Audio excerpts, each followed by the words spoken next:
Assalamualaikum warahmatullahi wabarakatuh. Perkenalkan, nama saya Windy Aida Safitri dengan NIM O1A117197 dari kelas A. Baik, di sini saya akan mempresentasikan mengenai tugas biokimia farmasi dengan judul gangguan enzim pencernaan.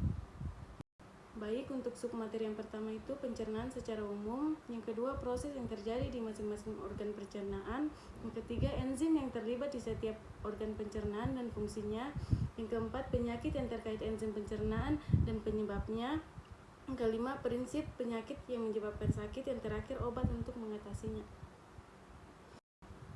Untuk pencernaan secara umum itu, sistem pencernaan bertanggung jawab untuk menghancurkan dan menyerap makanan dan minuman, melibatkan banyak organ secara mekanik hingga kimia. Secara mekanik, menghancurkan makanan dari ukuran besar menjadi kecil. Secara kimia, makanan untuk makromolekul menjadi molekul lebih kecil oleh enzim. Selanjutnya, proses yang terjadi di masing-masing organ pencernaan. Yang pertama, mulut, tempat masuknya makanan dan dimulainya proses pencernaan. Kemudian, kelenjar saliva memproduksi saliva yang mengandung enzim amilase. Yang ketiga, esofagus, jalur makanan menuju lambung dengan bantuan gerakan peristatik. Kemudian lambung, proses mencerna makanan oleh enzim portase dan asam lambung. Kemudian pankreas memproduksi enzim pencernaan, hati atau lever memproduksi cairan empedu, kantong empedu menyimpan cairan empedu sebelum dilepaskan ke duodenum. Kemudian duodenum, tempat makanan bercampur dengan cairan empedu dan enzim pencernaan lainnya. Kemudian ilem, tempat penyerapan absorpsi zat makanan ke dalam darah dan limpa. Kemudian kolon, tempat penyerapan kembali kandungan air yang terdapat pada sisa makanan. Rektum, menyimpan zat sisa makanan yang telah selesai dicerna. Terakhir anus, tempat pembuangan zat sisa makanan. Selanjutnya, enzim yang terlibat di setiap organ pencernaan dan fungsinya. Yang pertama, amilase. Enzim amilase diproduksi di kelenjar liur, pankreas, dan usus halus. Enzim ini bertugas memecah zat pati atau karbohidrat menjadi gula.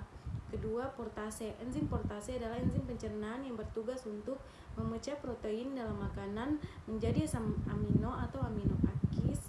Enzim ini diproduksi oleh lambung, pankreas, dan usus halus. Kemudian maltase, enzim ini diproduksi oleh usus halus dan memiliki fungsi untuk menghancurkan maltosa. Kemudian lipase, lipase adalah enzim yang memiliki tugas memecahkan lemak menjadi asam lemak dan gliserol.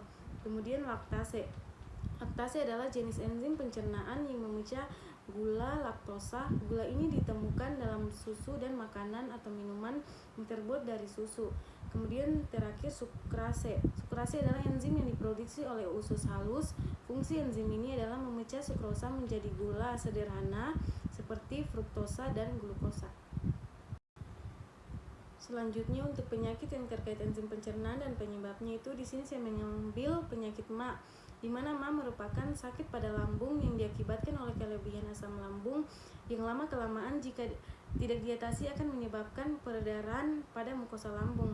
Penyebabnya itu pola makanan yang tidak teratur, banyak mengonsumsi alkohol dan rokok, dan kelebihan kafein.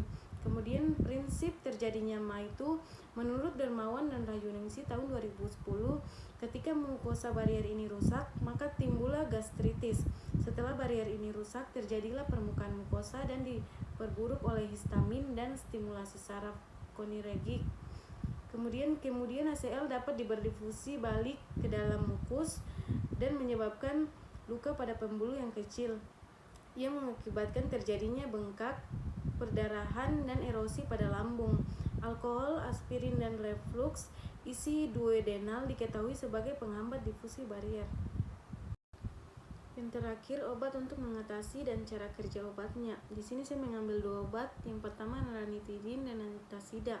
Ranitidin dia penggunaan obat penghambat H2 mengurangi sekresi asam, sedangkan antasida menetralkan asam yang tersekresi dan sukrafat untuk melapisi daerah inflamasi atau ulserasi sehingga dapat mempercepat penyembuhan. Untuk mekanisme kerja ranitidin itu, histamin yang diproduksi oleh sel SCL gaster diinhibasi karena ranitidin menduduki reseptor H2A yang berfungsi menstimulasi sekresi asam lambung. Kemudian antasida secara langsung akan menetralkan keasaman, meningkatkan pH, atau secara reversibel mengurangi atau menghalangi sekresi asam lambung oleh sel untuk mengurangi keasaman di lambung. Rasa pedih terasa ketika asam klorida lambung mencapai saraf mukosa saluran cerna.